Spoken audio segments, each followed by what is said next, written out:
Hello there. Wow. Perfect. Wonderful. Well done. Okay.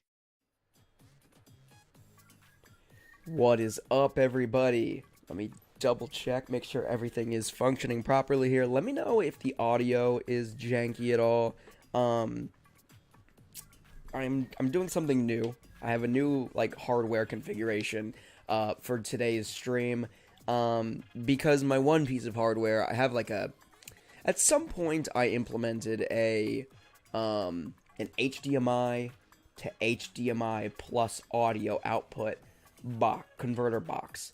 And today it's been just screaming into my headphones rather than playing the game audio like it usually does. So now I cut that middle piece out and I just have it going directly into my HD PVR and, with the microphone and the such and the what have you. So it's a little bit different of a configuration. So I can now hear my own voice, which is both cool and weird. And I can hear, it's like a mix in my headphones between game audio and my microphone. So what I hear, I feel like my game audio, I'm not sure if the mix that I'm hearing is the same mix that the audience is hearing.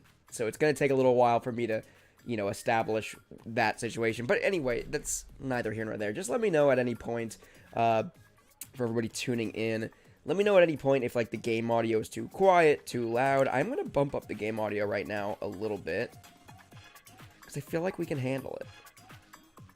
It's negative 16 decibels right now. And my mic audio is at 0. My mic audio is in the yellow, just cusping the yellow. Y'all probably don't know what I'm talking about. That's fine. You don't need to know what I'm talking about. I'm just going on a tangent. Anyway, welcome everybody to this week's live stream here on the Nintendo Beast YouTube channel. I see Smallfly in chat. I see Sentinel in chat. Hello, hello.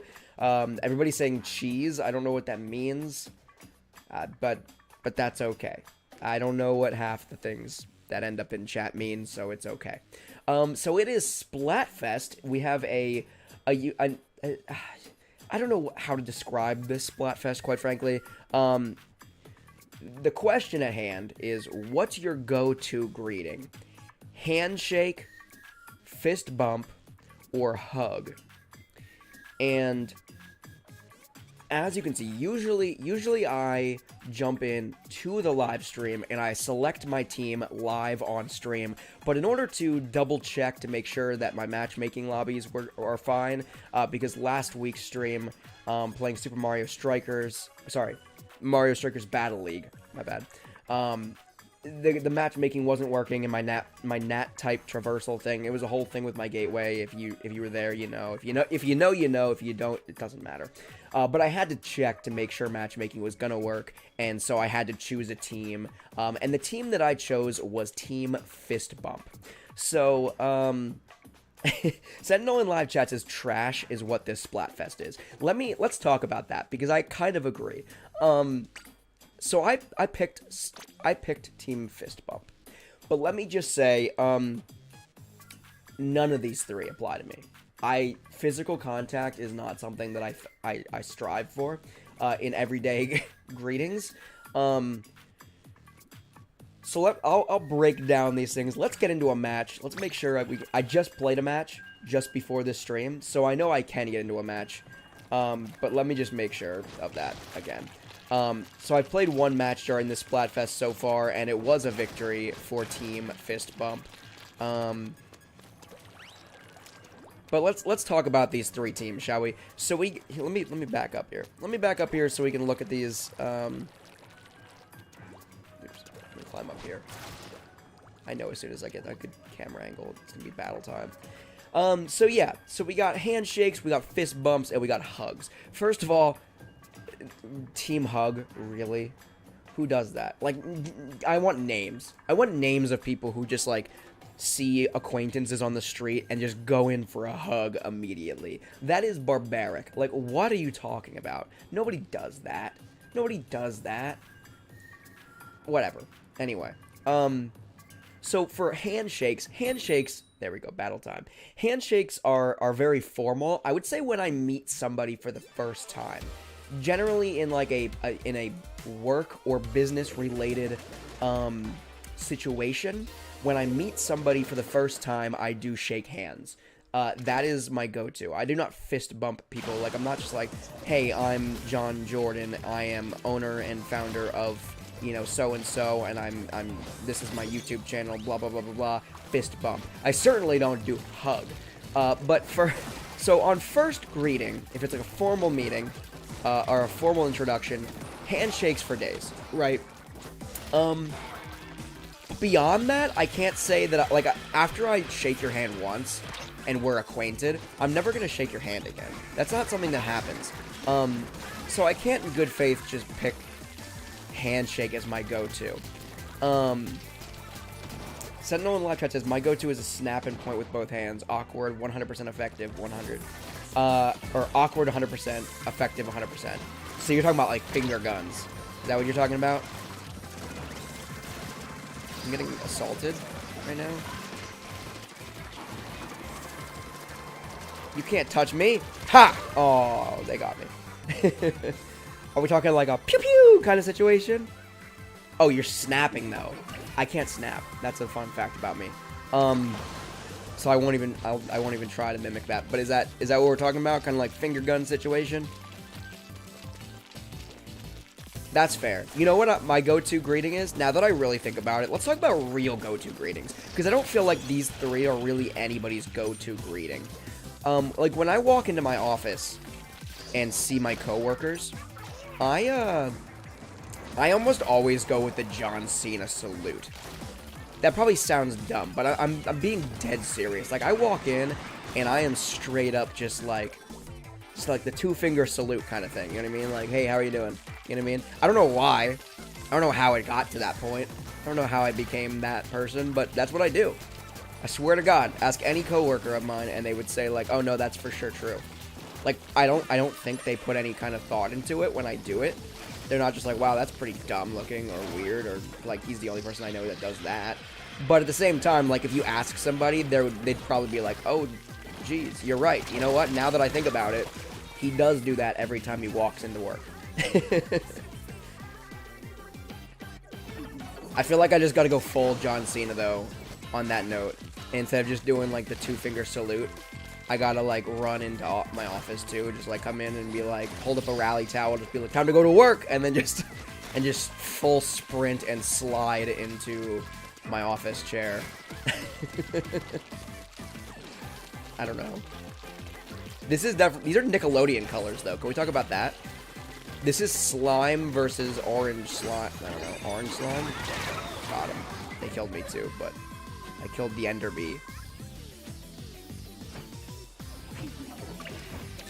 Ah, no, I wanted to get up there and paint the top there. Oof. I think we lost. We definitely lost. Yeah. It was close, but it was indeed a defeat. It's... I don't know. Sentinel says soft hand club, huh? I can't whistle. I can whistle pretty good. But I actually just had a tooth extracted in the back of my mouth here, like a month and a half ago, and suddenly my ability to whistle is slightly lessened, and that makes me very sad, because, like, I can't sing, I can't snap, I'm a musical person, but I don't, like, what am I supposed to do, hum? Like, what kind of monster is, like, in the car humming? Like, nobody does that. You whistle, or you sing, or nobody hums. Nobody hums these days. Everybody's just being really judgmental of people who hum and or hug as a go-to greeting. But in all seriousness, and then like fist bump. Okay, let's talk about the third option, the third actual option during the Splatfest. Fist bumping. I fist bump people on occasion. It's like that's like my. I don't want to say it's my go-to either, though. I can't in good faith say it's my go-to either. But, like, if I've met somebody before... And I guess there's just kind of, like, a time and a place for everything. You know what I mean? Like, if you're meeting somebody in an office... you might shake their hand. If I'm seeing somebody at a hockey game, like I saw a friend of mine, like at a hockey game last night, and I was like, oh hey, how are you doing? Fist bump, right? That's like the natural reaction, fist bump, because we're at a sporting event. What am I gonna shake their hand? That's weird. Certainly not gonna hug them. Never hug. That's the thing. Like sometimes handshake, sometimes fist bump, all the time 2-finger salute. Sometimes just like a little. It's always 2 fingers too. I don't know why. 2-finger salute. Say hey, how you doing? Or if I'm like waving to somebody, there's like a quick like whatever. It's always 2 fingers. Just like what's up?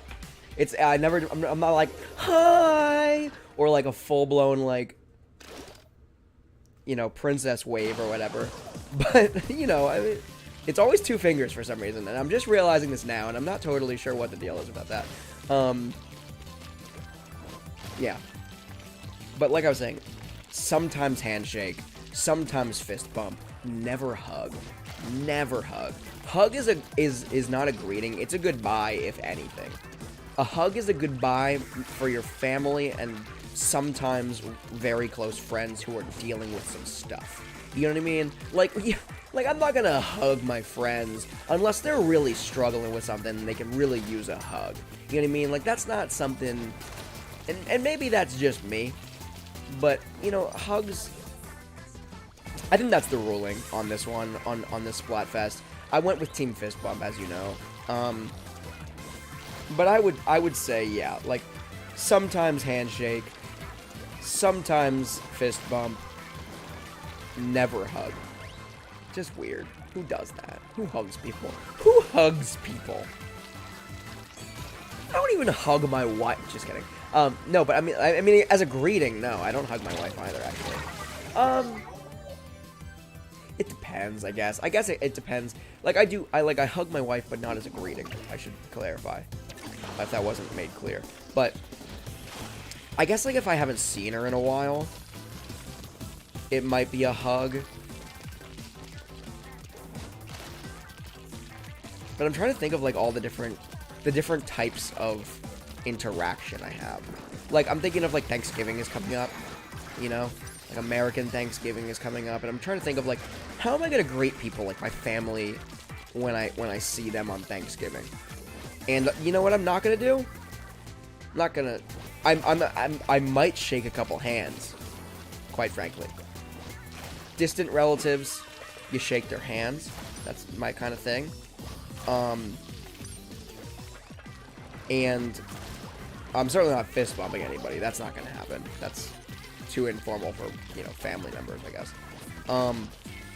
But as far as, like,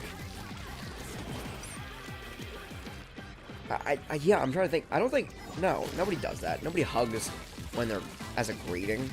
They hug as a goodbye. You know what I mean? Like, I don't know when I'm gonna see you next, so I want to hug you. That's a thing. I don't even... Again, I think I'm putting too much thought into this, but that's kind of my whole thing. When we do these Splatfest live streams, it's all about, overanalyzing the options and determining what the most logical option is.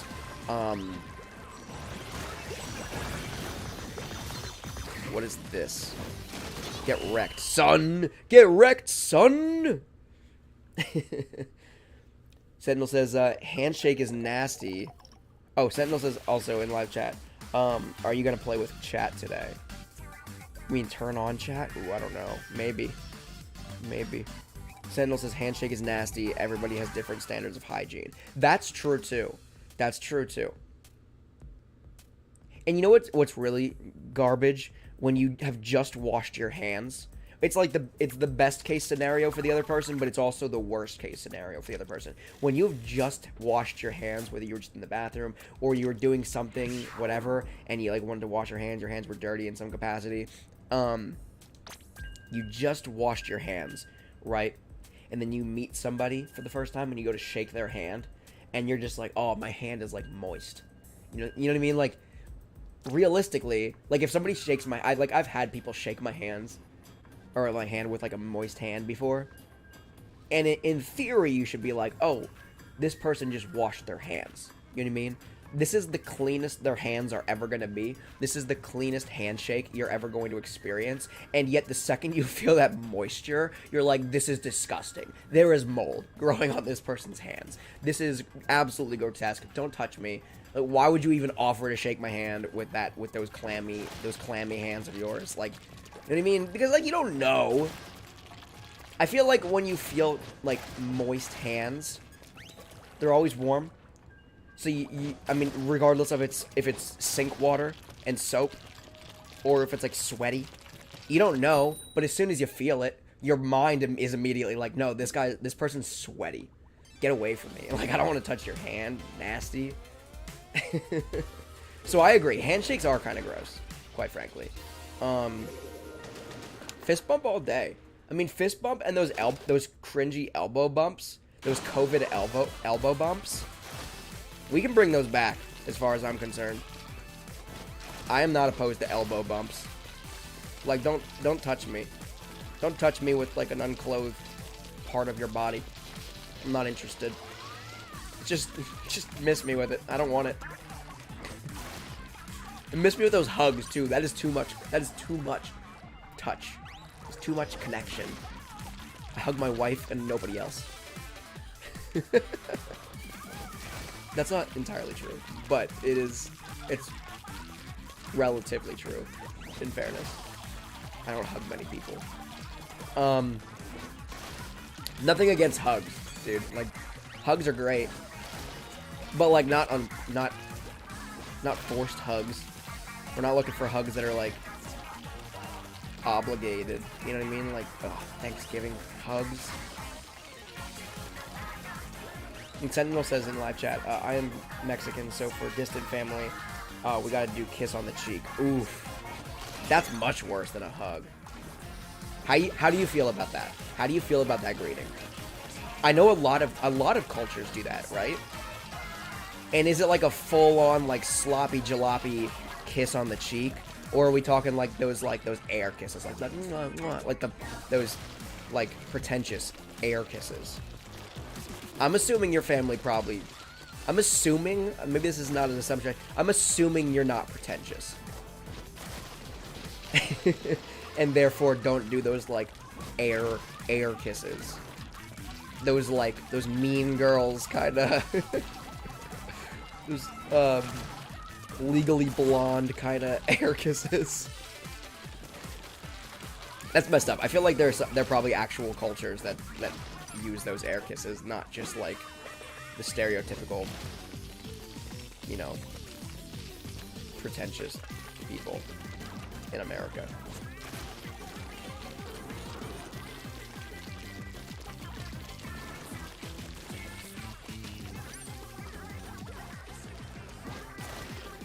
I feel like I'm trying to think of like how many.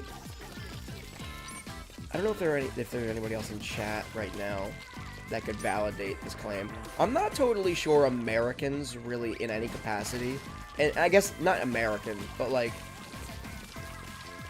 when you're an American of a different descent, right? Or like your family came from another country, and like you still have like that culture embedded in you, and in your family and your traditions and whatnot.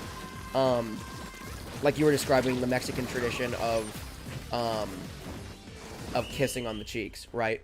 I'm not sure if just like born and raised here in America, I don't want to say white people, but like, because there are like plenty of Europeans that are white and come here and bring their own cultures with them, you know? I'm just like, I don't know. I feel like being born and raised in America, I don't really know anybody that like kisses their family members. That might not be true. I think like Italian people. I don't know. I don't know. This is an interesting conversation. This stupid Splatfest has kind of triggered like an actually relatively intriguing conversation about culture and like gestures in different cultures. Sentinel also in live chat says it's not air kiss or an actual kiss. It's like a cheek hug. and it's honestly second nature. The problem is when there are people in the function or at the function you don't know. Okay, so you don't know them, but you still greet them like that. That's weird. Is that what I'm reading there? Am I reading between the lines correctly? That because it's like your culture, because it's tradition, you do this even with people that you're just meeting for the first time that you don't actually know? Because that's creepy and weird. I mean, nothing against your culture, obviously, but like, I would not feel comfortable with that. I'd be like, no. My culture stops here. There is a line, there is a hard line, and I do not know you. I don't want your face near my face. And I'm not even like a super overly, you know, like I'm not a germaphobe or anything like that. It's just like, no, I don't want your face on mine. I don't want you to touch me. I barely want your hand to touch my hand. Why would I want your mouth and nose to be anywhere near my mouth and nose? Not even close. Like, stay opposite side of the room if you could. that would be ideal if you just completely stay away from me. What am I doing here?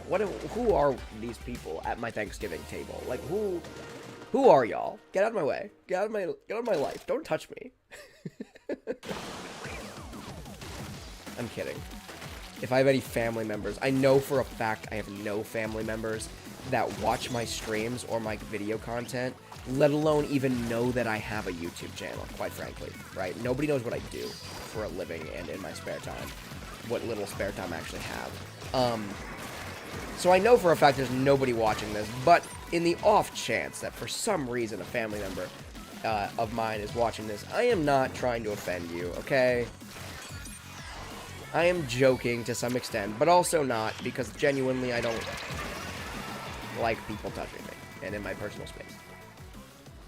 Rule number 1, stay out of my personal space. Rule number 2, keep away from that personal space. Rule number 3, stay away from my personal space.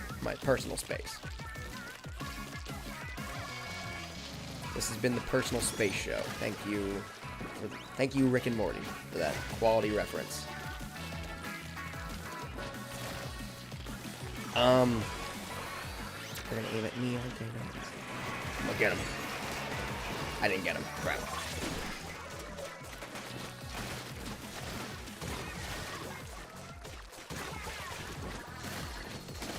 Got him. Get wrecked, son.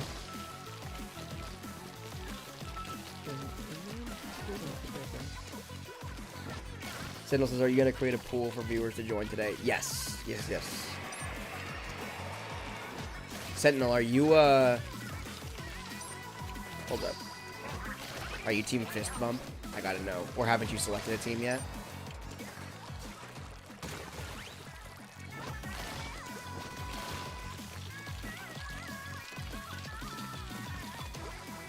I feel like based on this conversation, it would make sense that you have selected Team Fistbump.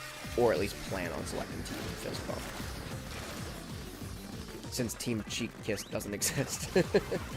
Like, I don't know. I just feel like none of these 3 options are good.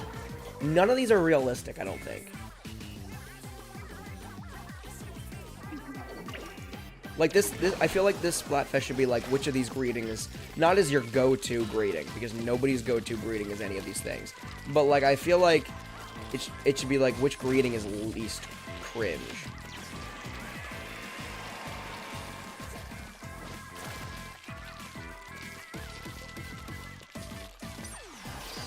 In which case, I'd probably have a different answer. My answer would probably be Handshake if we were talking about which one's least cringe. Because, let's be real, sometimes fist bumps are a little bit cringe.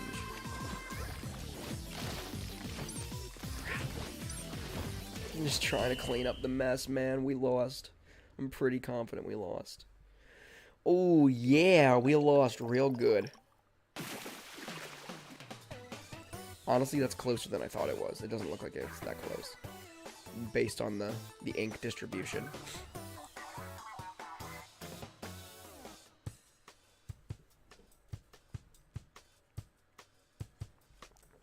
Alright, so there's something that's been weighing on my mind pretty heavy, and I want to talk about it here. It's not remotely relevant to anything that's been discussed on this stream so far. It's not even like a new thing.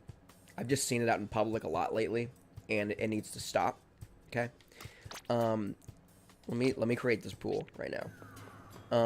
Someone thinks you're fresh. Who? Hold on, let me set this up. And now I just gotta remember how to create a pool. Oh, that's right, with friends. Create a room.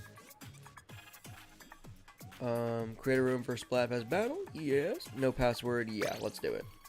Alright, creating a room. Yeah, so let's talk about it. What I want to say is the biggest thing in my mind that is plaguing our society, okay, is children. I feel like I could stop it right there. Just like that. It's children. Just children. But it's not where I'm going to stop that sentence. I feel like the biggest thing that is plaguing our society today is children who do Fortnite dances in public at times that are inappropriate. Times where there is no music playing.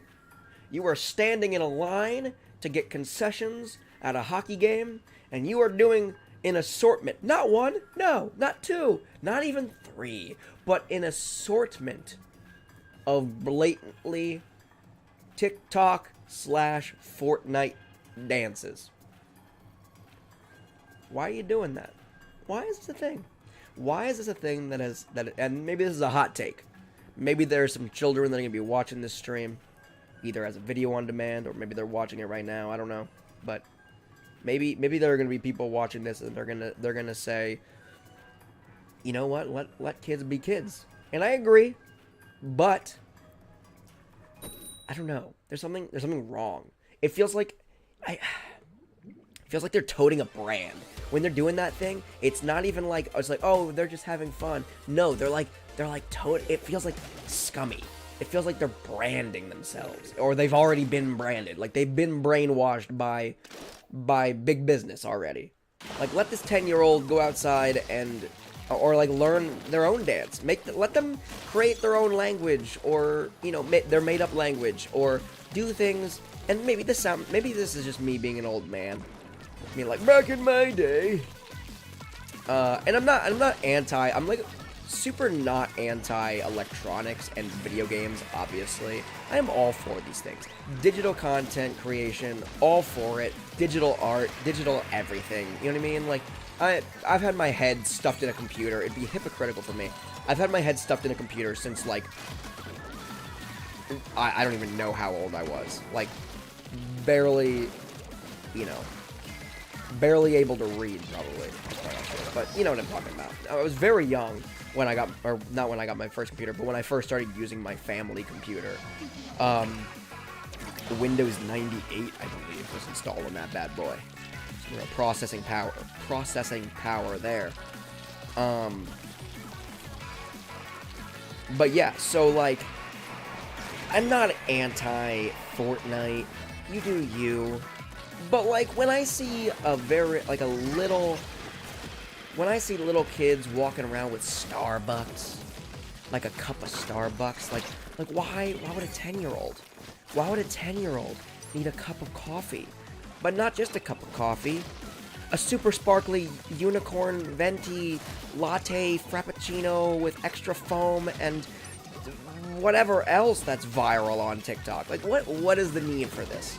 Why are we getting our children addicted to caffeine so early? Because it's a brand? That it's trendy? Dude, stop. And the same thing with, like, these Fortnite dances. That's the thing. Like, I don't care if you're dancing. Like, if I ever saw some, like, little kid doing, like, I don't know, some dance moves, right? While waiting in line, that's fine. I would never bat an eyelash. But as soon as I see those recognizable TikTok Fortnite moves, I'm just like, no, you're broken, child. You're already damaged by the system. I guess that's why I hate it. That's my real problem. It's not Fortnite, it's not TikTok. It's just the influence these things have on children. And not even just children, on society. It's just like, I don't know. Maybe I'm just a bitter old man. But I also stand firmly against people who are just like, let's get these kids. Like, I was at a parade this morning, and they were like talking about some nonprofit organization that does a bunch of work for local youth, which is good. And they were like, oh yeah, their whole thing is getting these kids off of screens and electronics and getting them outside. Let's get these kids outside. And it's like, that's good, yeah. Kids should go outside. But also, like, let's not vilify the technology that we adults created. You know what I mean? Like, that's so weird. And also, like, you're complaining that your kid is on an iPad too much. Why'd you buy your kid an iPad then? That's a you problem. That is not a society problem. You know what I mean? Like, that's a you problem. Oh, there's a problem with, like, YouTube for kids. There's, like, inappropriate content or something that I disagree with. Then why are you letting your kids on YouTube? There are fairly simple solutions to these things. What is good for us adults is not good. I don't know. I'm a YouTuber, and I'm not confident in saying that YouTube is good for us adults. I mean, some of it is great, obviously, right?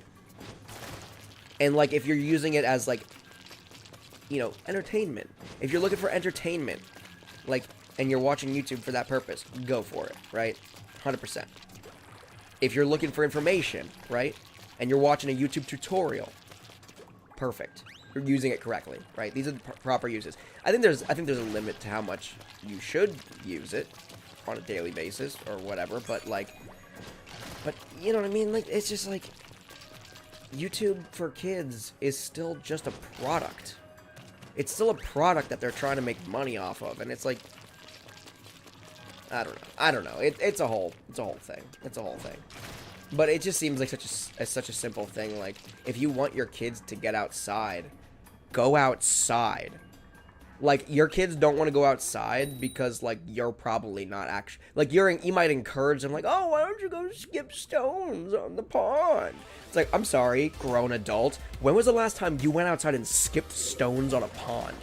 Oh, we used to sword fight with sticks that were on the ground. When was the last time you sword fought with a stick on the ground, adult?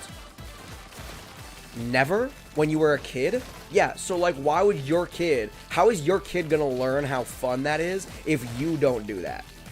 If it's not fun enough for you to do, then, like, what? You know what they do want to do? They do want to sit on their phones because that's what they see mommy and daddy doing. That's my hot take. So that's my contrary belief. That's me airing both my old man beliefs of, like, I hate seeing children doing Fortnite and TikTok dances and recording TikToks. Like, if I see a person, it doesn't have to be a kid. If I see a person blatantly recording a TikTok, it's like modern day taking a selfie. I thought that was super cringe to see people, like, in public just being like, ah, taking a selfie, ha! Like, oh, how self-serving and gross. But also, then you got these people that are like, then you got these people who are now recording TikToks, and that's even worse, dude. That's so much worse. It's so much worse. Because it's like, now you're not even, like, just, like, taking a picture of yourself. You are straight up doing weird dances to no music. It's like singing in the car. You know how embarrassing it is to get caught singing in the car? Like, pulling up to a stoplight, and people who can't hear your music see you jamming out in your car? It's embarrassing. Now think about how compounded that embarrassment is doing a full-on TikTok dance. What are you doing? Where is your shame? Because why has it gone missing? You should feel that. You need to feel that shame. Because I'm feeling secondhand shame from you doing that. The secondhand shame is so real. Oh. So yeah, I think that moral of the story is, like, I just don't align with anybody. I'm an old man in some stances, and I'm very, like, I'm very like technology forward in other stances. It's just weird. It's whatever. It's whatever. Okay. Weird. Sentinel in live chat says, "Oh my gosh, please give us your opinion on Cocomelon." So first of all, let me just say, I quite frequently fall asleep, with my TV on, like every night actually. I'll be honest about it. I fall asleep with my TV on as like background noise like every single night. I just like turn it down real low and I just like fall asleep to it. And typically I fall asleep to like American Dad or whatever is playing on Adult Swim, right? Which means when I wake up in the morning, Cocomelon. Not exclusively Cocomelon. I remember when I was a kid, I used to wake up in the morning in the same context. I'd wake up in the morning and it would be Baby Looney Tunes. And I think they still actually air Baby Looney Tunes as part of this like preschool block on Cartoon Network. I think I've recently seen it, and like at this point, I've always hated that show. Always thought it was so boring and dumb. But like the intro music is now nostalgic for me. It's kind of a bop. I'm not gonna lie. But you know what music is not a bop? Literally anything that plays on Cocomelon. And again, I am acknowledging that I am not the target audience for Cocomelon. Okay? But I will say there are shows for children. There are shows for children that are bearable to watch. I think the best children's shows are the shows that parents can watch with their children and not want to blow their head off. You know? Some examples. One example that comes to mind immediately. Bluey. I as an adult who does not have children, right, have been subjected to watching Bluey by myself and my own laziness. Like, I forget, I lose the remote or it comes on and I'm just like half asleep anyway, so I'm just like, ugh, I'm not gonna wake myself up further to change the channel. I'm just gonna fall back asleep. You know what I mean? But with that said, I have seen a few episodes of Bluey, and I have to say, it's not even terrible. Like, as an adult who occasionally does still watch, like, cartoons, like SpongeBob. Not, like preschool cartoons, but, like, regular cartoons, like SpongeBob. Just because, why not? It's fun. You know what I mean? Anyway, I don't have to defend myself. I don't have to defend SpongeBob. But, brutal. Yeah, so there are shows. I think the best kids shows, especially like preschool kids shows, are shows that parents can watch with them, and it's not just unbearable. And I think Bluey does that really well. Cocomelon absolutely does not do that well. Cocomelon has 4 songs. Cocomelon has 4 songs, I'm pretty sure. 4 songs, and then they just change the words every time. This is the basis. Right, Cocomelon is an entirely musical show, so this is, like, important that the music is good, and the music is not good. I don't know how it's so popular. I guess kids are dumb. I don't know. I think that's... Have you ever watched the movie, Mike and Dave Need Wedding Dates? Aubrey Plaza's character, is pretending to be... It's a great movie. I highly recommend it. If you're of age to see it. I think it is rated R. But it's hilarious. Aubrey Plaza's character is pretending to be a grade school teacher. I don't remember, kindergarten teacher. It might have been kindergarten teacher. And there's a line in that film, again, because she's just like not real. Like, she's not a real teacher. And she says, she says, the thing about kids is, because they ask like, oh, what's your, you know, what's the most important thing about your job? Like, why is it, like, you know, what's so interesting about being a kindergarten teacher? And she says, the interesting thing about kids is, just how stupid they are. Like, and that's not verbatim, you know, that's not the real quote, but it's like, it's something along those lines, where she's just like, the thing about kids is it's hard to believe how stupid they are. And I feel that. I feel that on a spiritual level. I don't like kids particularly. Like young kids. Like I don't want to have kids. Maybe I'll have kids at some point, but it's just not really something that's on my agenda at the moment.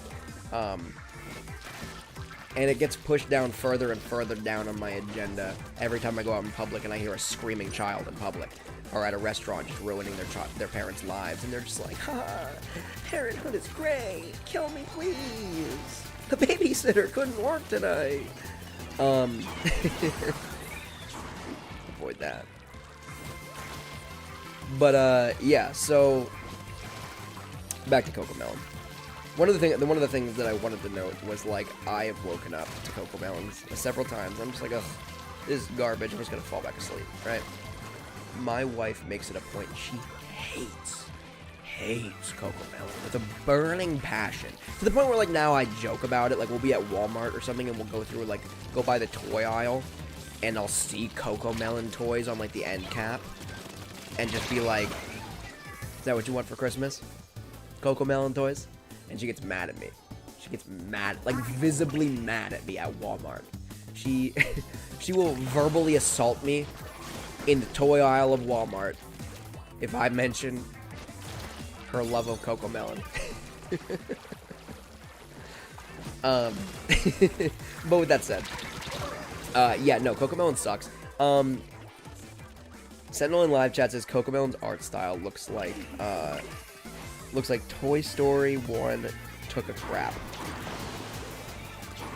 So let me, as an animation fan, as somebody who really is passionate about the art form of animation, including stop motion, 3D animation, 2D hand-drawn animation, all that good stuff, flash animation.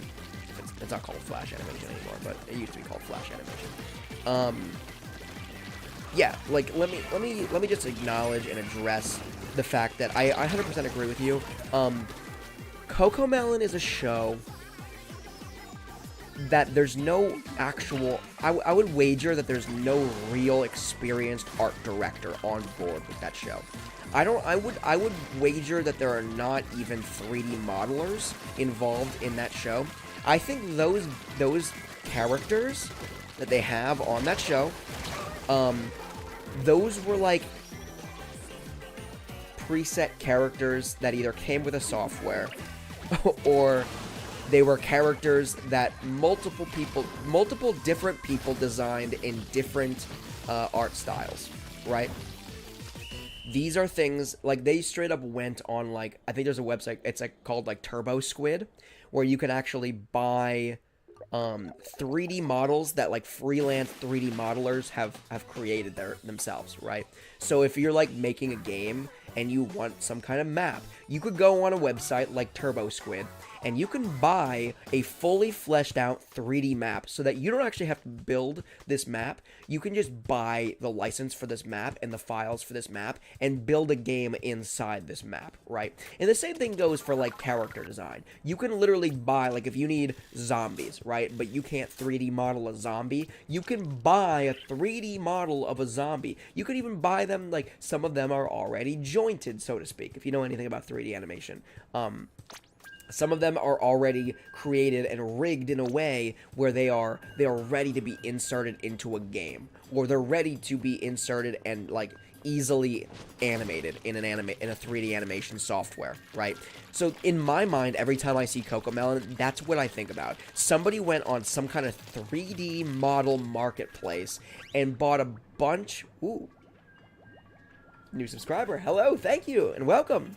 And somebody went on a marketplace like that, and they bought a collection from different 3D artists, bought a collection of 3D modeled characters, and just built a show around it. And so, like, mom and dad and, like, a bunch of, like, the adults are, like, the same artist, and then the babies are, like, a different artist, because that artist only made and added parents, like adults, to the marketplace, right? So then you had to find a different artist for the baby characters. And then you had to find a different artist who specialized in freelance animals. So, like, every type of character is, like, a totally different artist. and a totally different art style, and that's why it looks so dumb. But again, that's my tirade on Cocomelon. You started this, Sentinel. You instigated this. Fran Choo, is that how you pronounce that? Or am I butchering your name? I apologize if I am. Good evening. I am new here. How are you doing? I'm doing great. And thank you for joining. Thanks for jumping in on the live stream here, jumping in the live chat, subscribing to the channel. Welcome, welcome. We are playing some Splatoon 3. Playing some Splatoon 3, we got the Splatfest going. Let me know in live chat, what is your... I don't know if you're a Splatoon player, if you know of this Splatfest or what, but... Oh my god, this is the second game in a row that this has happened. But let me know in live chat what, let me know in live chat what your go-to greeting is, I guess. You can give me the real one, or you can like your real go-to greeting, or you can select one of these 3 like greetings that nobody really has that are part of this Splatfest, which are handshakes, fist bumps, and hugs. I don't know many people that consistently do those things to be able to consider them go-to greetings. But I don't know. Sentinel in live chat says every time we're kicking butt the enemy leaves. I feel like that might be the problem though. I feel like we might be every time we're kicking butt it's because the enemy has already left. Or maybe that's just me being self-deprecating, I don't know. Fran Choo in live chat, and again, apologize if I'm butchering your name, says, I'm more excited than a middle-aged housewife sitting on the washing machine during the spin cycle. That's a good one. I enjoy that. Usually this is... I feel like that's just cryptic enough that I can say that, and the people that are very young on my stream, or that tune into my streams, or watch these as videos on demand won't know what that means. So I feel like we're safe there. I feel like that's like an embedded joke in like SpongeBob, where it's like, where it makes don't drop the soap jokes, and it goes over the heads of kids, but parents or kids when they grow up are like, ha! SpongeBob just made a dirty joke. Much appreciated, SpongeBob.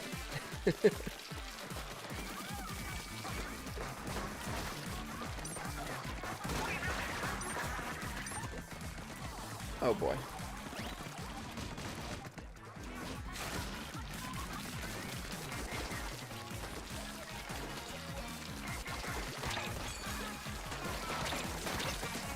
Oh, I just got a double kill though. They were both coming at me, and one of them eventually did kill me. I think it was Swag Rat, but I just murdered them both. I just steamrolled both of them with one foul swoop. Clean up back here a little bit. These extra few percentages in here. I like to see all purple, baby. Crap. That's what we hate to see. Running out of ink.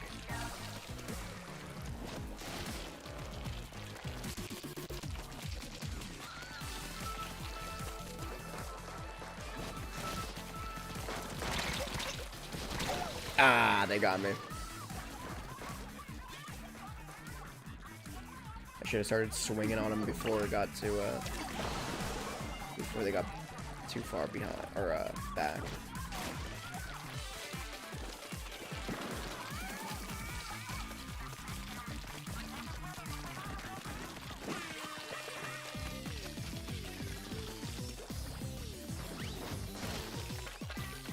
I think we're doing pretty good this game, though. I will say.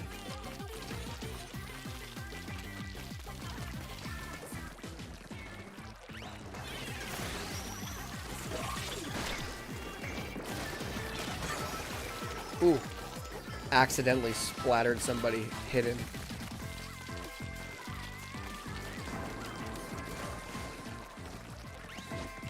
Oh yeah, I would wager that we might be crushing it right now. And we just got a wipeout on him? Oh, yeah. Oh, yeah.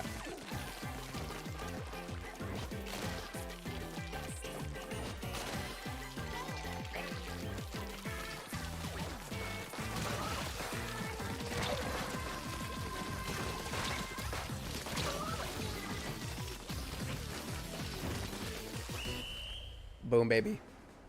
I think we crushed him. Let's see. Oh, we obliterated him. Look at that. Ain't no chance. 63% even to 31.8. Oh my goodness, we obliterated them. That's what I'm talking about, baby.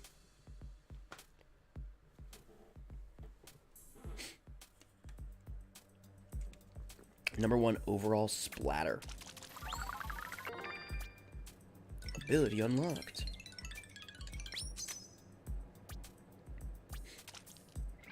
Boom. Fistbump defender. We're rising in the ranks here.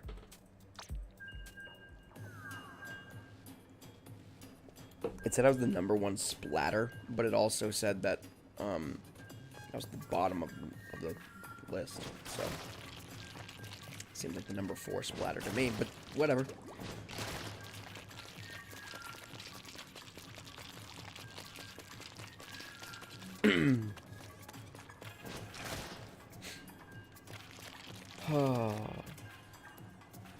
Live chat. Show them your sadistic and twisted sense of humor, like Misuzu Gundo. Gundo?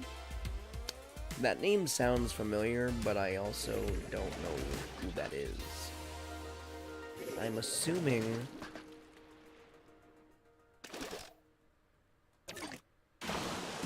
I don't know. I don't know what I'm assuming.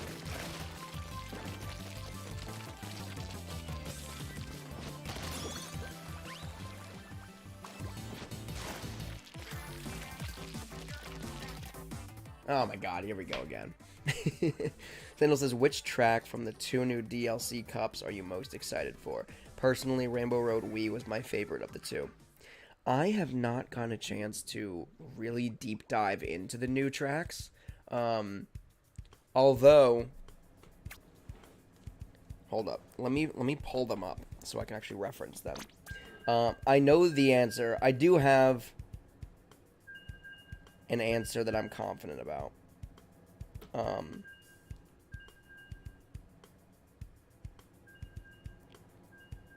me see. Wait, what was it? Wave 6? Mario Kart Deluxe. There we go.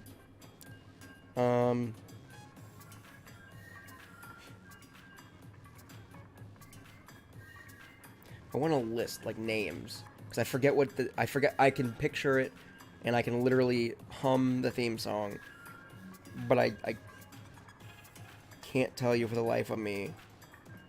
I am pretty stoked that we got Funky Kong, Diddy, and Pauline. Peach Out I could kind of, I don't want to say I could care less, but I could kind of care less. Ooh, we got a 10x battle though. Hold up, I'll dive into this. Here we go, learn more. I'll dive into this after this battle. This is important. Let's do it. I already know what my answer is. Unless there's a course on here, or in Wave 6, that I'm not aware of right now. I do already know what my answer is. But I forget I forget the actual name of it. That's the thing.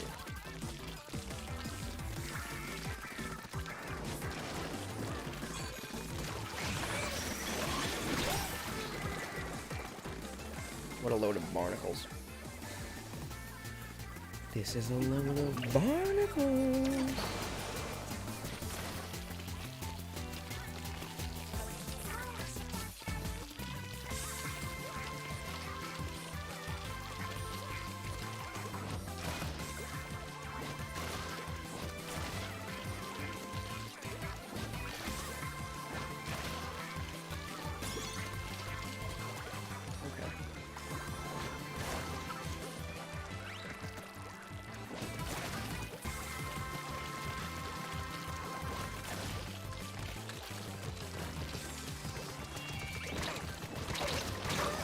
Alright, well I got Goomba. Alrighty. Come on, team. Let's keep up the pressure. I think we're doing pretty decent right now. We gotta pick up this, this 10x victory right here, right now. Oh boy, we got tandem missiles after me. I thought. Oh, lol. They landed up there and therefore didn't cover any ground whatsoever, I think. Lol, that's hilarious. Get wrecked. Oh no, those ones did, though. Those ones made landfall.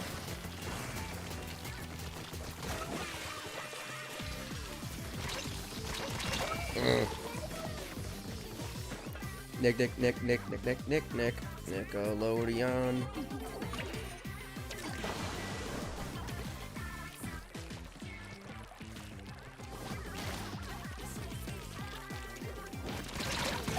Oh!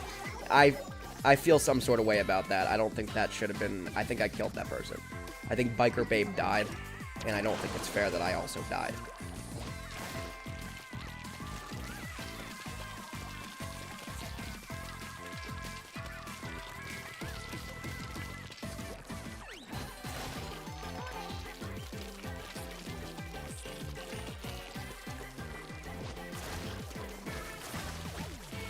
But I think next next week's stream is gonna be Mario Party Deluxe. With that in mind, what we were just talking about. Oh crap. Ooh, this one might be tight. This one might be really close. Oh, we lost. Oh no, we lost, I think. Oh! Ooh! We snuck out a 10x victory. Oh yeah, baby. Big money. Big money. 10x money. That was close. Looking at that map coverage, I did not. I feel like my background coverage, like my home base coverage, really contributes. That's the thing that I love about Splatoon compared to a lot of other games. I feel like I can actually contribute for my team in Splatoon. Because like I get that strat of like covering the home base, and a lot of teams don't think like that. They think like, oh, we got to take the middle and we got to push up as much as we can. But meanwhile, like sometimes it does come down to that small amount, those few percentage points, just that tiny lead or like that tiny competitive edge that wins a game, a 10x battle in that case. I'm not saying that was all me. I'm just saying like I think we won because I think we had better coverage in our home, like our spawning point, which a lot of teams, they just don't really think about that. But anywho, crushing it.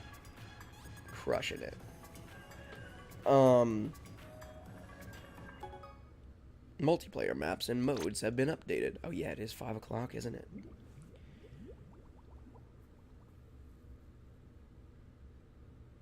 Friend Chuchu in live chat is making all kinds of references to people that I don't know. Get rowdy like Raichi, Todoroki, and motivated and loud like Aijun Sawamura. I can't even pronounce these names. This isn't cool. I don't know these people. But now I'm just butchering their names on live stream. I assume they're characters, though. I assume they're characters. Okay, what? Franchuchu in live chat says, I dreamed about being at Shifting Sandland, and that klepto buzzard / fat bird stole my burger, and I caught it and barbecued it at Lethal Lava Land. I feel like these are things I should know, I feel like. Those sound familiar. Sentinel says the new maps erase the pool. Oh, crap. Why does it do that? That's so counterintuitive. Hold up, let me... I'm glad you said that in chat, Sentinel, because I was reading the chat, and I straight up would have sat here reading the chat, thinking that I was still in a matchmaking lobby for the next, like, hour. So I appreciate the heads up.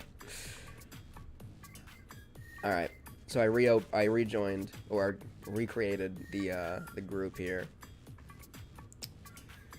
Oh, yeah. French user says, I sent you a friend request. Okay, give me 1 second. Let me accept that. Oh, I got 2 friend requests. Let me accept both of them quick. Become friends.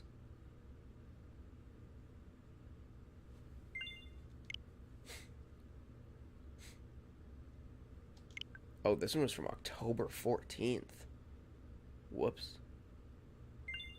I just completely missed that one. Yeah. Communication error, my butt. Okay. Check it. Team Fistbump won a 10x battle. Listen, the members of the Super Fresh team are winning.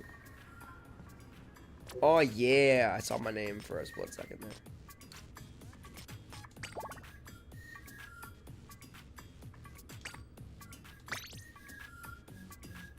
Shouldn't there be... Wait, I'm trying to think. When do the tricolor battles start? Is that only Sunday? Also, aren't Splatfest usually Friday through Sunday? And is this one, for some reason, only Saturday through Sunday? I think I was reading something like that, and I'm very confused by it. But whatever. Alright, Sentinel's in here. Fran Choo-Choo. I'm still not 100% confident that I'm pronouncing your name right. But you haven't corrected me yet. Alright, is that Fran Choo-Choo? Tai Yamada?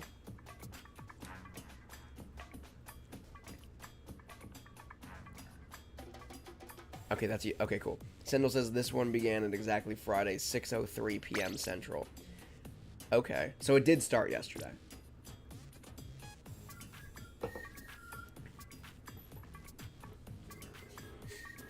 For some reason, I thought I saw it somewhere that it was like Saturday and Sunday. Wait, so when does the tricolor battle start? Fran Shushu. Okay, well, wait. Fran Shushu or Fran Xiao Xiao?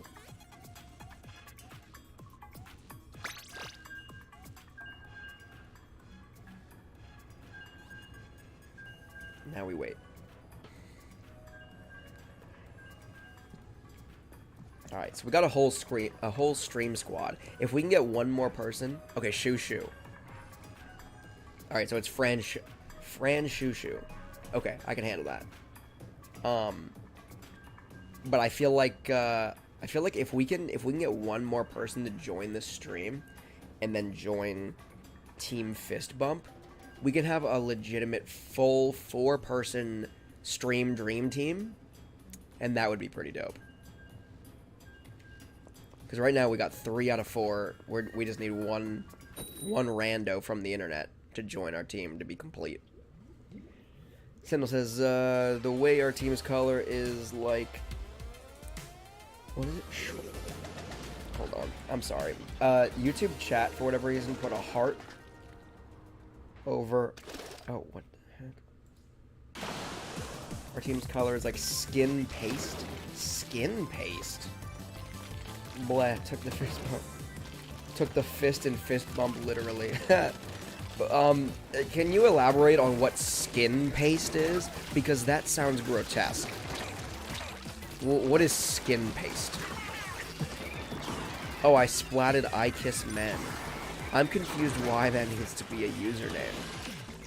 That feels like an unnecessary username.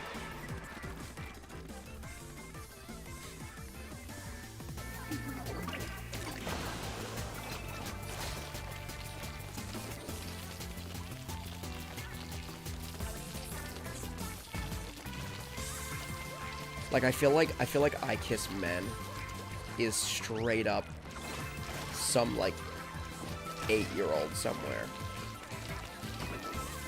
I assume it's a dude. I assume it's in like an 8-year-old boy somewhere who just thinks that username is the funniest thing ever. And he probably tells all of his friends about it too. Just picturing this person. Because I can't imagine that's an adult. I mean, I don't know how many adults actually play Splatoon. I mean, I'm here, but, I'm sure there's a good number of adults that play Splatoon, in fairness. But, yeah, I'm just trying to picture what kind of person would have a username like that. And the only thing I can think of is, like, a young boy who thinks it's hilarious.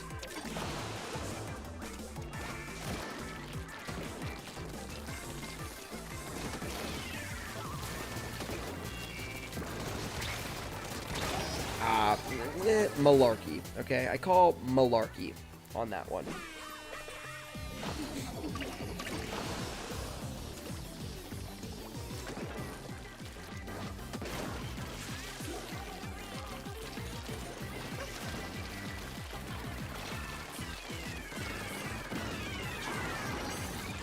Sentinel in live chat said, Mario and Luigi Stream Dream Team. Exactly. That's what we got right now. We got 3/4 of a Stream Dream Team. I scream, you scream, we all scream for the Stream Dream Team.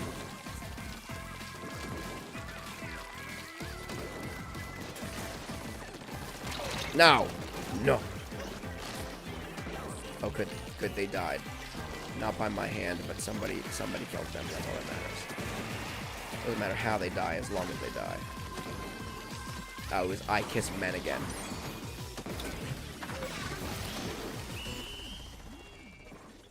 I don't know what my special ability actually does. I deploy it for the points, but I don't know what it actually does. Ooh, ooh. Oh, see, that was a close matchup.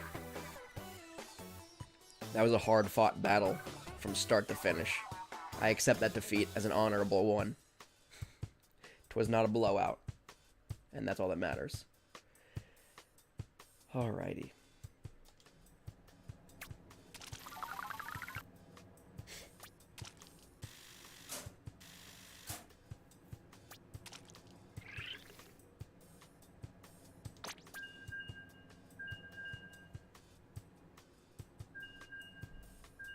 Sentinel says, speaking of, Mario and Luigi, better than Paper Mario. I think that's a hot take. I think it's a hot take. I don't know if I've... Honestly, I don't know if I've ever played a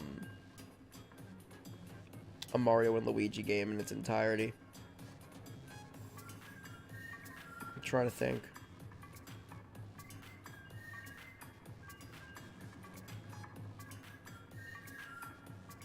Yeah, I don't know. I don't know if I've ever played a Mario and Luigi game all the way. But I know I have played Paper Mario games. One or more players disconnected. Blah. I do know I played many... Not many, but several Paper Mario games. 1,000 Year Door. I'm so excited that's coming to Switch, dude. I'm so excited. But also, even... Let's see if I have it over here somewhere. I do somewhere. Where do I have it? The most recent Paper Mario. Hold up. Let me see if I... Just like... Oh, there it is. Hold up. I was blanking on the name of this game. Paper Mario The Origami King. I highly recommend it. It is a great game. Played it from start to finish. Phenomenal game. So good. It's different. If you're used to, like, the regular Paper Mario games, I like... There are some differences in it. And I know a lot of, like, die-hard Paper Mario fans were, like, not stoked about that. But, honestly... I loved it. I thought it was so much fun. It was such a great game, and it kept me hooked from start to finish. It was just so much fun. So highly recommend The Origami King, Paper Mario. Yeah, to anybody who's a Paper Mario fan or is just looking to get into Paper Mario, either before or I was gonna say the new Paper Mario hasn't come out yet, right? Or the new, but you know, 1,000 Year Door remake that hasn't come out yet. So if you're trying to get pumped up on some Paper Mario before 1,000 Year Door comes to Switch, highly recommend The Origami King. It's a lot of fun. You won't regret it.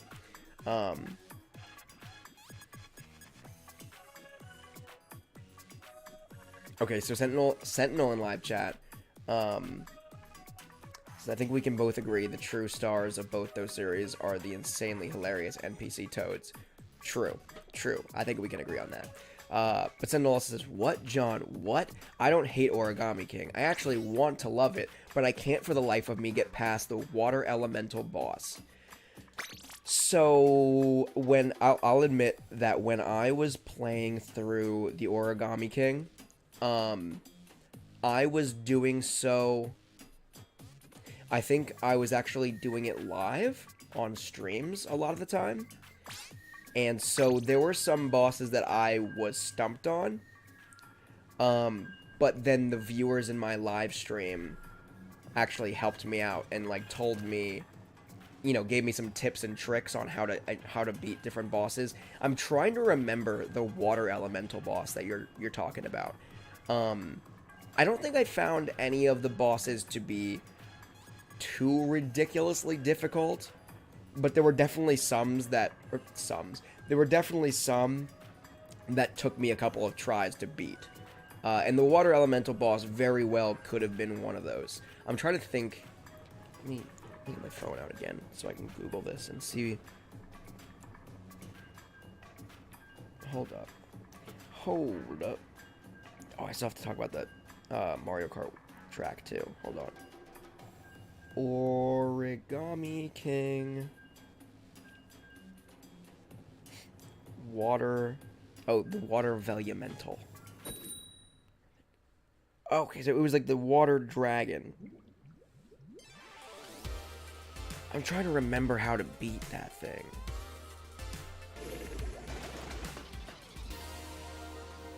I'm trying to remember. Sentinel says, I think I'm missing something because I literally bribed the toad to 999 coins every round and still lost bad. Yeah, there is like, I feel like in that game, every boss has some kind of strategy to beat it.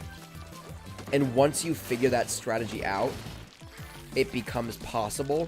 But some of them are literally impossible to beat until you figure out that strategy. So if, like, I would actually recommend, if you're really stumped on it and you just want to get past it, I would and not figure it out for yourself. And I respect you if you want to figure it out for yourself, that's fine too. But like, I'm not somebody who's above looking up like a guide or like a walkthrough online, like an IGN walkthrough or something.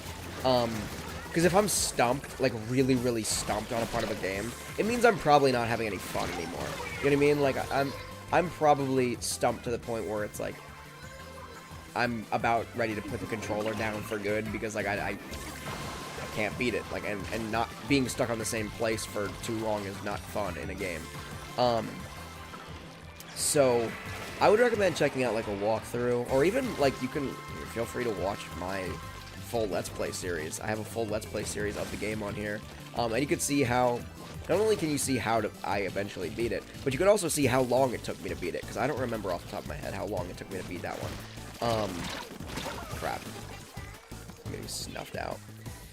But yeah, like, that's kind of like my recommendation. Like, all of the different bosses have some kind of strategy. They have some kind of weak spot, or weakness, I should say. And you just gotta figure out what that is, and then capitalize on it. But I honestly, I really did love that game.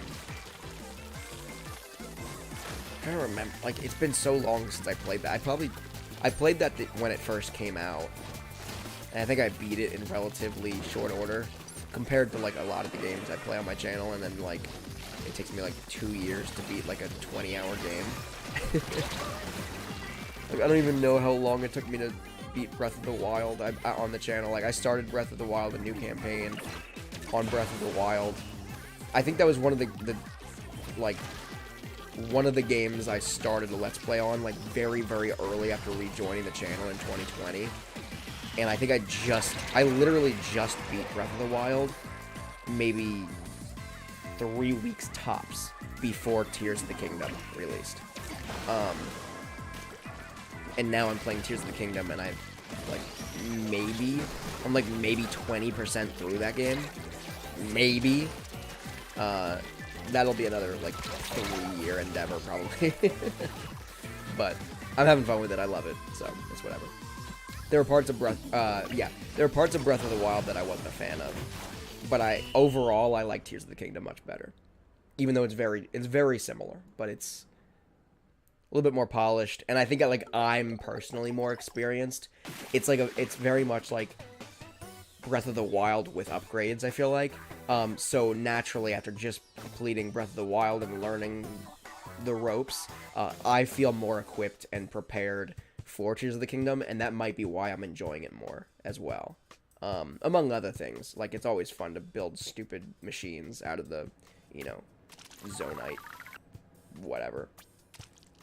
Zonite technology, or Zonai technology.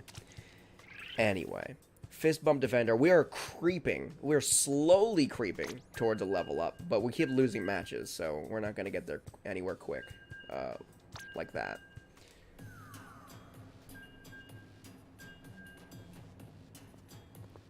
Franshushu says, doggone it, we got beat by a $5 lunch? Is that what you're saying? I'm sorry, so like on YouTube, I wish I could show you guys. Like, screen share. YouTube Studio, yeah, beat by a $5 lunch. They introduced this thing that I can, like, in chat, where you can, like, send a heart, or a smiley face, a party, thing, party popper thing, a shocked face, or, like, 100 with under the 100 emoji. But it like blocks the bottom corner of my chat, so I can't even actually read my chat effectively, which is so dumb. And it's present in both Streamlabs and on the YouTube Studio, like in browser. I don't know why it exists. It's the most annoying thing ever, and I wish I didn't see it, but it's gotta go, YouTube.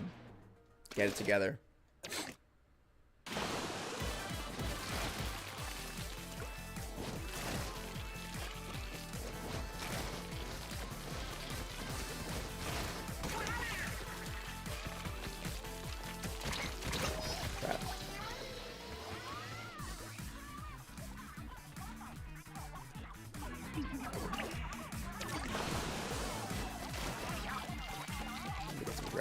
Oh yeah, remind me after this game to conclude the conversation about Mario Kart 8 Deluxe. You asked me a question, and I pulled up the page with the lists of all the waves, but I did not get a chance to actually find the course name that I was looking for.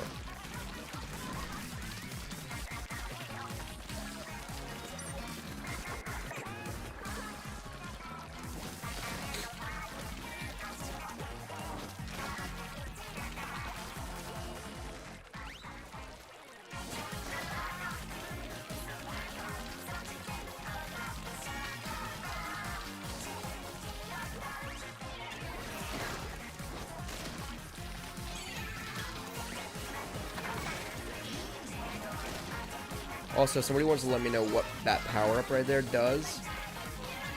That would be great information to have, because I genuinely don't know. Crap.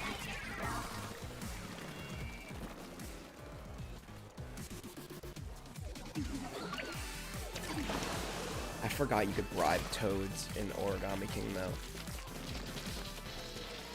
I forgot that whole element of the game existed.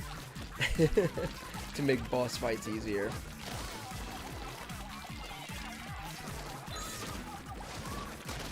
Ooh! Get wrecked, Railway. Ooh! Ooh! We killing them!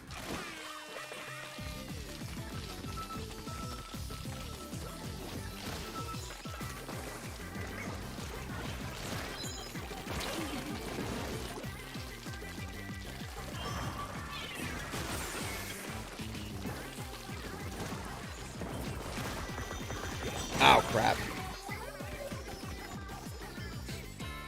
Splatted by Kraken Royale.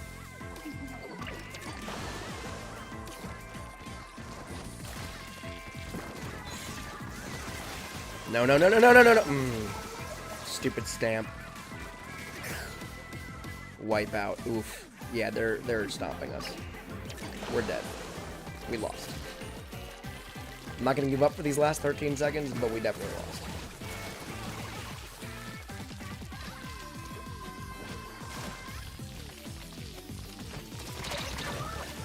What? I reject that. That is malarkey. I reject that they got that kill on me, and I didn't just run them over. But we got obliterated regardless of that kill, so doesn't matter. Oof. Oof, that was real ugly.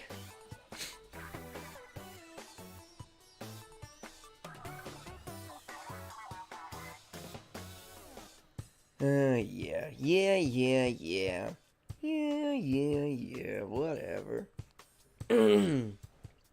Medals 1. Number 1 ground traveler. I don't know what that means. Does that mean I just ran in circles more than anybody else? I feel like that's what that probably means.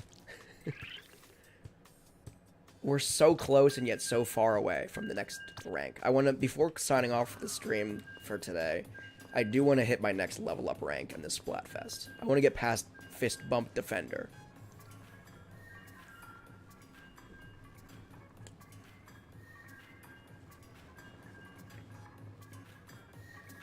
Oh.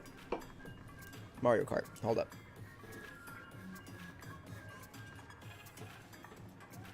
Okay. Let me look. Show me wave 6. 4, wave 5. Wave 6. Here we go. Acorn Cup. Yeah.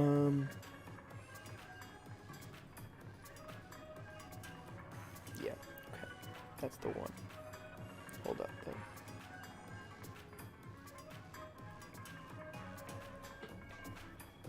Yep. Okay. So, I am confident. I mean, Rainbow Road from Wii is dope. I'm glad that was added. But I will say, the course that I'm most excited about in Wave 6 is of the Acorn Cup. It's DK Mountain from Double Dash. For sure. 100%. Like, there was a good portion of my adulthood where I would just be like, middle of the day doing whatever, working on whatever, and this tune would come in my head, and I would just be like humming like, and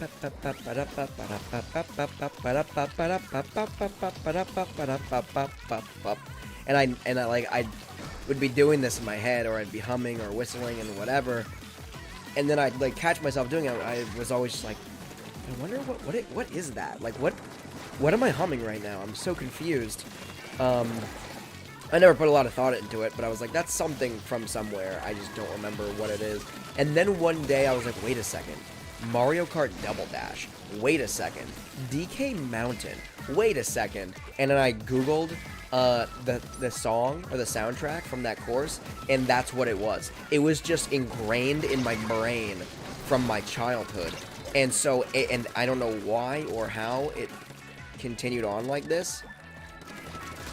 Ooh, get wrecked. Get wrecked, Amber Alert. Oh. But yeah, like that music from that racetrack in Mario Kart Double Dash on GameCube just became ingrained in my brain. To the point where I forgot about the course. I forgot about, well, I didn't forget about the game or the course, but like, you know, I forgot where it was from, but the music was still stuck in my head.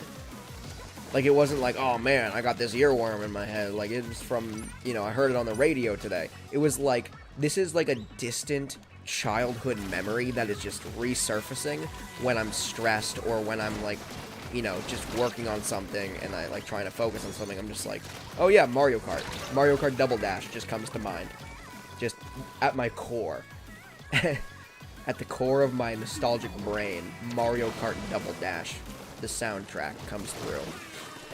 Apparently. Oh, you garbage. Freaking Amber Alert. Friend Shushu says we need to win. I know. Let's pick it up. Pick up the slack here. Pick up the slack and pick up the W. Uh-oh. Get away from me, little bugger. Stay back. Crap. What? No. Garbage, garbage, garbage.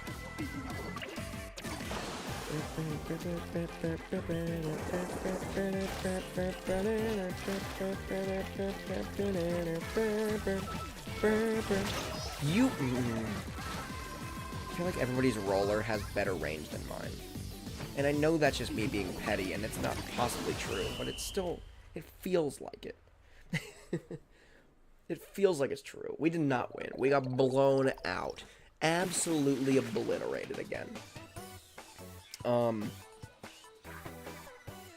Sentinel says, I have a question. Gamer to gamer. Okay. When do you give yourself the green light to buy a new game? Like, for example, I beat Mario Wonder, but I haven't 100%ed it. But I want to play Super Mario RPG. Okay. Gamer to gamer. My answer is that I have never, ever in my life given myself the yellow or red light to buy a game. That's not true. I've given myself a yellow light, okay? I've been like, you want this game that came out today, but you're not going to play it today. So wait a couple of months and get it for half the price. Because that's what, like, when you're ready to play it, get it. You know what I mean? But I've never given myself a red light for a game. I've never been like, no, I'm not going to buy this game. I want this game, but I'm not going to buy it. And that's a problem. I'm not saying this is a good thing. I'm saying it's a problem. Like, I have a stack of games. I have games that I purchased on day one, or I pre-ordered, that I just didn't get around to playing yet. And like I have One Piece Odyssey. I was so excited to play that game, so I bought it on day one and got a pre-order bonus with it and everything. Like, I got the keychain over my desk, and I still have not taken it out of packaging yet. It is still plastic wrapped. And I'm not proud of that, obviously, but oh, Team Hug won a 100x battle. No, dude, no. But yeah, that's just like, I'm probably not the best person to ask about this, because like when I see a game that comes out that I want, I buy it. Period. There is no rhyme or reason. There is no multicolored lights. It's all a green light. There are no lights. There are no stoplights on the road to me buying a new video game. It's just yield signs on every side of me. Like, anybody who's trying to get in my lane just needs to yield, because I'm going for it anyway, no matter what they do. Metaphorically speaking, of course. But yeah, like, that's just kind of it. I just get games. It's stupid, and I'm for that reason, my back catalog of games that I've been meaning to play, or that I still am waiting to play, is just astronomically large. And it's not even all just Switch games or new, like, current generation games. I have games that are from, like, previous generations that I bought, like retro games from, like, PlayStation 2 and GameCube and what have you, that I'm just like, they're all on my back catalog. They're all games that I'm going to play from start to finish. But to get to the root of your question, where you're saying, like, you've beat Mario Wonder, but you haven't 100%ed it, that's not even something that I look for. Like, I don't, and this is just me personally, right? I oftentimes don't find it fun to pursue 100% completion. And the reason I say that is because I'm a big campaign guy. I'm a big single-player guy. I really, really enjoy a good narrative. And usually that means, like, when the credits roll and the story is over, my commitment to the game is also over. And that might sound weird, but, like, especially in, like, a Mario game, for example, right? A Mario game you can play through, in its entirety, like, the entire story mode, and you can get the credits to roll, and you're nowhere near 100% completion.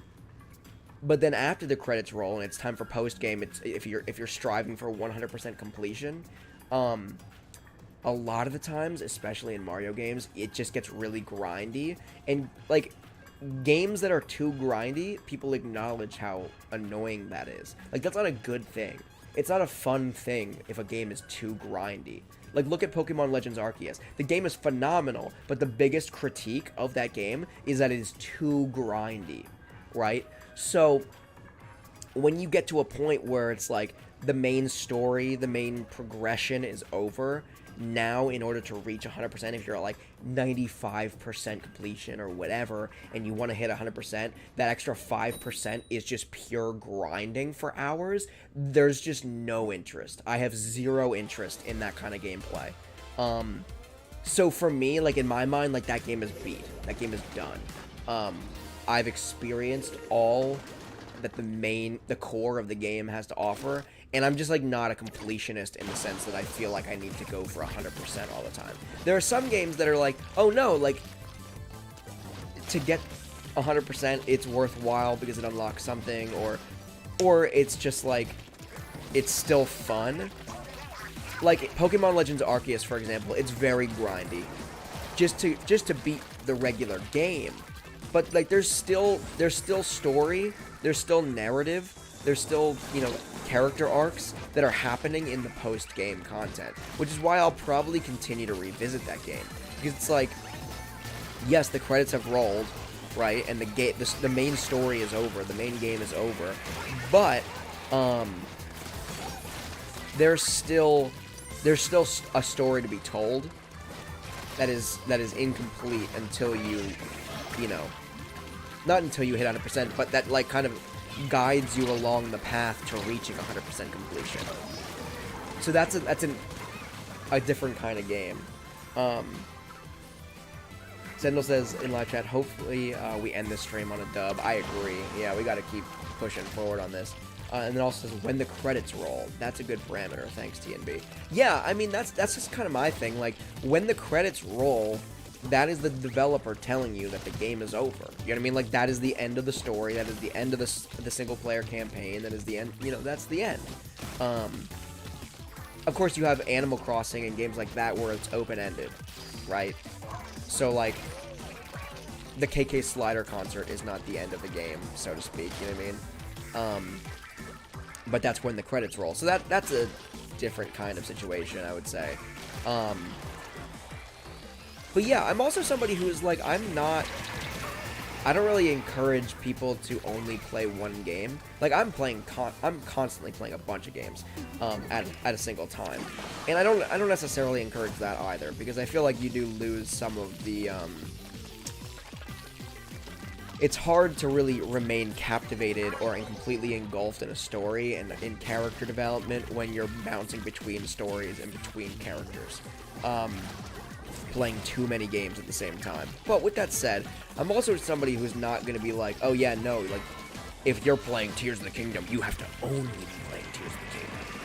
You only can play one thing, or you can only play on one console. You can't be an Xbox and a PlayStation fan. That's not right. Or whatever, you know what I mean? Like, I'm somebody who's just like, oh no, like, very much, I love video games as an art form, as a form of entertainment, as all of the things. And so, like, I encourage people, like, play AAA titles. Play indie titles. If you see a game that looks fun, play it. Don't play it because it's trending. Play it because it looks fun. Or play it because it is fun. You know what I mean? And if you're having fun with the game, don't be ashamed of that. Play it. You know what I mean? Like, just play it because you're having fun. Play it because it is fun. Ooh, we picked up a W there. I don't think I'm ready to sign off yet, though. But I feel like this might be a good game to sign off on because of that. But let's see where I'm at. If I hit the next rank, if I level up, that'll be the end. If I don't, we keep going. That's the determination. Hold up. Oh my god, we're so far away even with a victory. Alright, we're gonna keep going. We're going to keep going for a little bit longer. I'm going to say this next game is the last one. And I'm going to hate myself when we lose this next one. So we got to win. We got to win, and I'm hoping it's like a 100 times battle. We need a 100x battle to go out on, a 100x victory to go out on the stream. Let's do it. I'm willing it. I'm willing it to happen.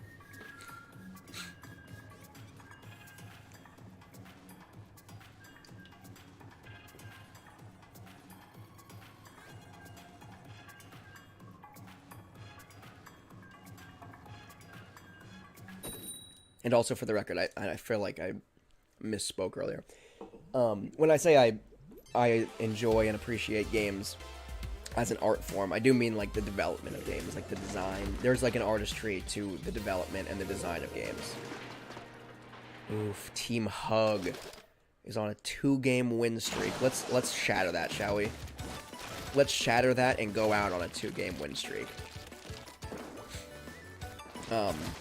Yeah, I don't really consider it to be an art form to play video games necessarily. And this is coming from somebody who is literally a YouTuber, like a video game content creator. I don't know if I would call... I mean, video editing is definitely an art form. So there's that.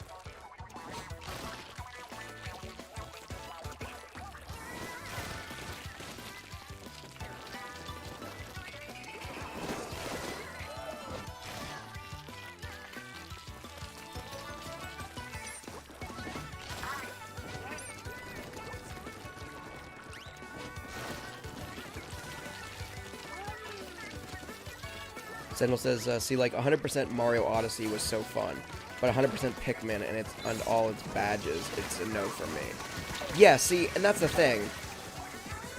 The real metric is when it stops being fun for you. That's the reality.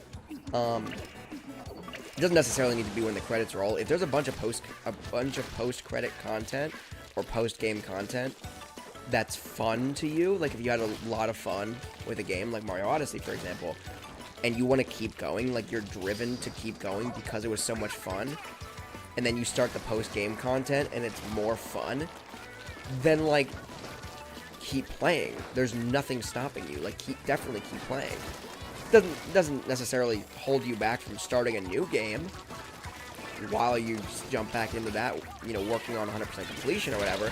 But like at the same time, like you don't need to stop playing the game. Just keep playing it. If you and furthermore, like if you loved a game, if you played through all of Super Mario Odyssey and you 100% completed it, or you saw the credits roll and whatever, you completed it in that sense. But you just had so much fun that you just want to start a new story, like start a new save data or a new save file. That's fine too. Games are only over when they stop being fun. I think that's my sign-off message. A game is only done when it stops being fun. It rhymes, so it must be true. We're getting stomped. I should have signed off after that last game. But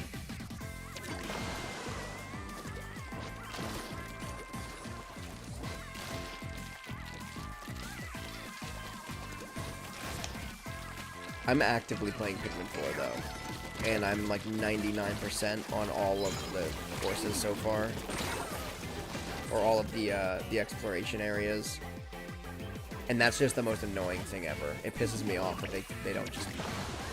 I know there's some stupid thing, and maybe it's what you're describing, like I know there's probably some stupid thing that I have to do in order to actually reach 100% on all those areas, but like, I don't wanna... Oh! Do we win? Oh, we won, guys! We got a 2-game win streak by snapping their existing 2-game win streak. And that is where we're going to sign off, because it's not going to... I can almost guarantee it's not going to get better than that. That is where we're going to sign off from today's live stream. Thank you so much for everybody who tuned in and who played along. Welcome, Franshushu. Welcome to the channel and to the stream. I'm glad you're here. And to anybody who is watching this as a video on demand after the fact, I appreciate you for being here as well. Let me stop this quick. Let me bounce on out of here. All right. Sign off time. So thank you so much for everybody who is in live chat and for being a part of the stream in that way as well. It's always fun talking to you guys here on the weekends on my live streams. So definitely tune in next Saturday. I believe we're going to be doing... I think it's going to be a Mario Kart 8 Deluxe stream. It's not scheduled yet, but I do think it's going to be a Mario Kart 8 Deluxe stream. So if you want to play along and play some Mario Kart 8 Deluxe with me, definitely tune in next Saturday. I believe 4 p.m. Eastern Standard Time. It's usually when we start the streams. It's about 4 p.m. Eastern Standard Times on Saturdays. But I have to double check my calendar. Or my schedule. I feel like one of these upcoming Saturdays, I have to do like a weird time stream, but I don't think it's this Saturday. But anyway, that's not important. You'll see, I'll post it in Discord, I'll post it on my community tab, and obviously I'll post that on my YouTube channel as well, scheduling it. So keep an eye out for next week's stream. Also, new videos start posting to the channel again this coming Monday, so get hype about that. New videos posting to the channel every single weekday, Monday through Friday of every single week. Back in some Pikmin 4, back into some Tears of the Kingdom, back into some Donkey Kong 64, and back into all of the Animal Crossing games. So definitely, you know, if you haven't already and you're seeing this, make sure to subscribe for all that great content here on the channel. If you haven't already, subscribe, like I just said. Ring that bell for notifications when I do stuff, when I upload new videos, and when I start live streams. Smash the like button on this stream / video on demand, depending on when you're seeing it. And leave me a comment in the comment section below. But until next time, I am the Nintendo Beast. Thank you so much for watching.